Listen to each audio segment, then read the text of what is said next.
Kenapa kopi kantor rasanya pahit kayak dikasih harapan palsu ya? Makanya kamu bikinnya pakai takaran, nggak pakai feeling doang. Kerjaanku juga belum selesai lagi. Kalian gak bisa santai-santai banget gini sih. Ketahuan belum pada cek email ya. Padahal aku barusan cek, kita dapat email penting banget loh. Email tawaran dari ambasador kopi, biar rasanya nggak pahit lagi. Oh, kamu bisa bikin kopi. Tapi ini lebih pahit sih. Kita ditunjuk jadi tim rekrutmen divisi baru dan deadline-nya 2 minggu. Apa? Deadline-nya 2 minggu doang? Emang job desk-nya udah ada? Nah, masalah keduanya tuh job deskripsinya belum ada. Makanya aku datang ke sini buat ngajak diskusi kalian. Ini mah tambah pahit aja kopinya denger info kayak gitu.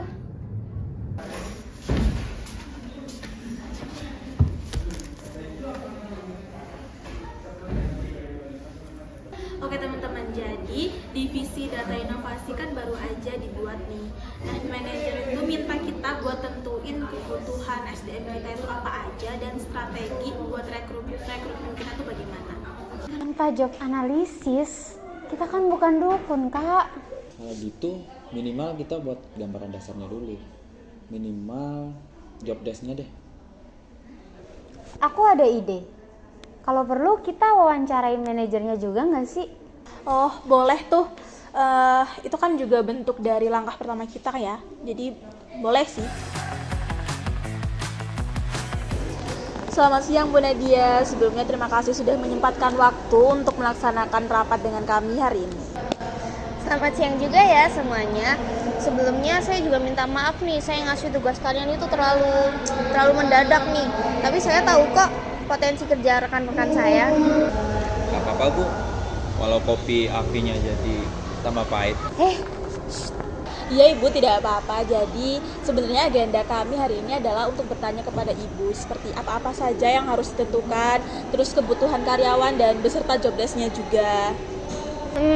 Kalau sekarang sih yang kita butuhin tuh data analis, data engineer, sama UX researcher sih.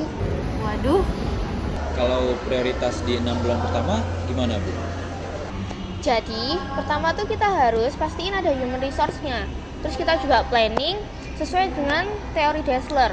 Habis itu kita juga mapping kebutuhan kita apa aja. Nah, plan pertama kita tuh yang pertama ada forecasting demand buat waktu 6 bulan. Nah, habis itu yang kedua, analisis gap antara kompetensi yang kita punya dan yang kita butuhin. Dan yang terakhir, kita baru mulai nih action plan buat rekrutmennya. oke. Udah saya catat semua ya. Itu yang kamu gambar pagar rumah? Itu garis-garis kreatif biar kelihatan sibuk. Lalu kalau berdasarkan job analisis, kira-kira hal apa yang paling penting untuk ditentukan dulu ya Ibu? Nah, jadi buat 3 posisi tadi yang kita butuhin, kita mulai aja nih dari yang paling basic dulu.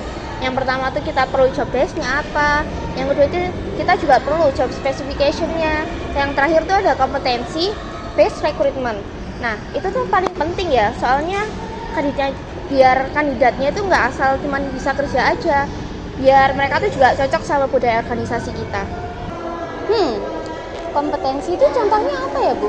Nah, misal tuh buat UX research-nya kompetensinya ada analytical thinking, ada empathy skill, sama ability to conduct users interview.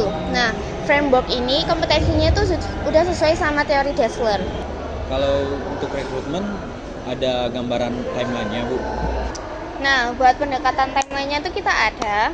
Dan kita tuh pakai pendekatan recruitment funnel. Yang pertama kita itu harus identifikasi sumber kandidatnya, terus screening awal, assessment test, behavioral interview, sama final interview. Dan yang terakhir tuh kita mulai decision nih buat nge-hiring kandidatnya.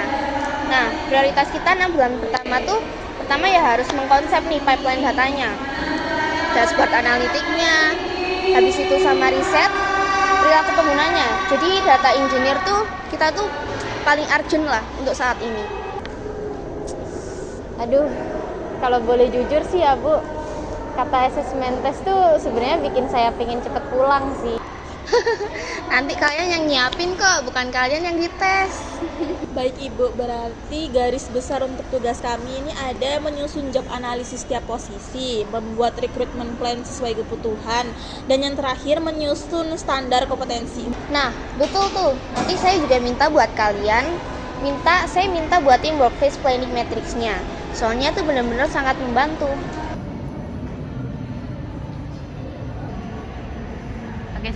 Oke guys, kayaknya kita harus segera pilih media rekrutmen yang paling efisien. LinkedIn targeted, tapi mahal.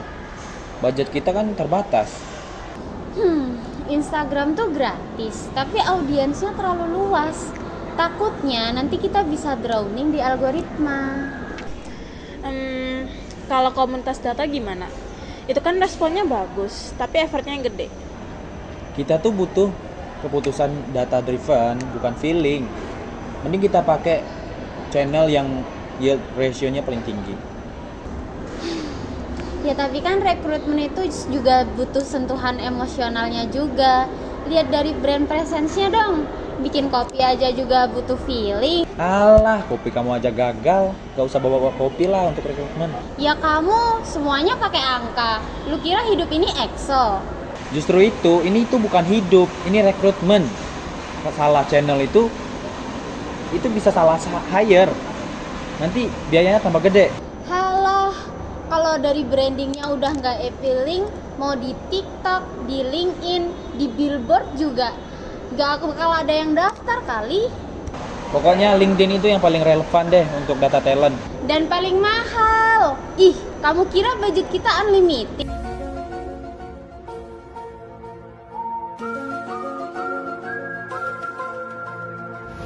Guys, udah stop. Oke, sebenarnya aku ada kepikiran gimana kalau kita pakai pendekatan Dazzler aja. Jadi nanti fokusin kita tuh bakal ke cost effective recruiting plus yield rasio per channelnya nanti tuh gimana. Dimana nanti tuh media dengan biaya paling rendah tapi kandidat qualified terbanyaknya itu yang nantinya kita bakal pilih. Gimana menurut kalian? Ya udah deh, nanti aku siapin konten basic dulu ya, tapi nggak sinematik ya. Ya udah, kalau gitu aku hitungin dulu deh yield ratio per platformnya. Nggak usah deh pakai LinkedIn Ads. Oke, good. Karena kita udah nemuin titik tengahnya gimana kalau kita lanjut aja kerjanya.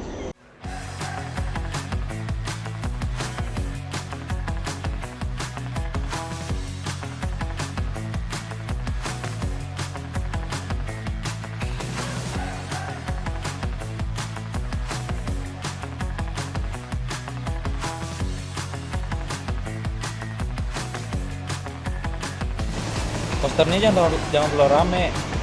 Fokusnya informasi aja. Kalau polos banget nanti malah dikira brosur khusus komputer tahun 2005. Udah, kalian jangan ribut lagi. Yang penting desain selesai besok. Kami memulai dengan job analysis melalui wawancara langsung dengan user. Nah, lalu dari situ kami memetakan kebutuhan SDM jangka pendek dan menengah sesuai dengan prioritas kerja mereka. Untuk forecast awal kebutuhan itu ada 5 orang untuk 6 bulan pertama.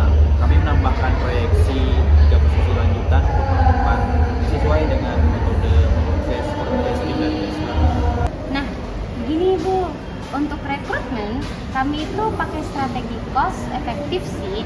Jadi kombinasi media gratis, terus komunitas profesional, referral internal gitu, dan satu slot lowongan berbayar untuk posisi yang sifatnya itu kritikal gitu. Tapi saya mau tanya beberapa hal nih. Buat job analisisnya, apa kalian udah memastikan validity check dari usernya? Soalnya bakal ada potensi mismatch nih antara kebutuhan sama realitas. Sudah kami lakukan Ibu, kami sudah mengonfirmasi ulang melalui email dan memastikan setiap tugas mereka nanti masuk kategori esensial dan sesuai standar Dazzler. Bagus. Terus kalau yang kedua nih tentang forecast, kalian pakai metode apa? Kami pakai trend analisis awal, lalu cross check dengan managerial judgment karena datanya belum historis, Bu. Nah, pilihan yang tepat tuh untuk data yang baru. biar kita tuh nggak overstaffing. Buat rekrutmennya, saya ingin tahu nih yield ratio menurut kalian, perkiraan kalian tuh gimana? Jangan sampai lo kita pilih channel cuman karena budgetnya lebih murah. Nah, kalau untuk itu kami sudah hitung sih Bu. Nah, untuk komunitas itu yield rasionya itu tinggi, tapi biayanya itu 0. Sedangkan kalau lowongan berbayar itu yield rasionya itu lebih pendek, tapi kandidatnya itu lebih senior. Nah, sedangkan kalau yang terakhir itu referral internal, itu yang paling cepat, tapi dependensinya tinggi banget. Baik. Tapi ingat ya, quality of hire itu lebih penting daripada jumlah yang kita hire. Jadi pastiin assessment-nya kuat ya. Wah, presentasi kalian sangat terstruktur nih. Saya senang deh dengernya. Terus kalian tuh ada strukturnya, ada analisisnya, ada pertimbangan biayanya yang sesuai sama teori Dassler kita. Nah, saya setujui ya rencana kalian. Rencana kalian ini sangat bagus. Lanjutkan pelaksanaannya juga ya. Saya minggu depan juga mau timeline yang lebih detail nih. Siap Bu, minggu depan akan kami bawakan timeline lengkapnya.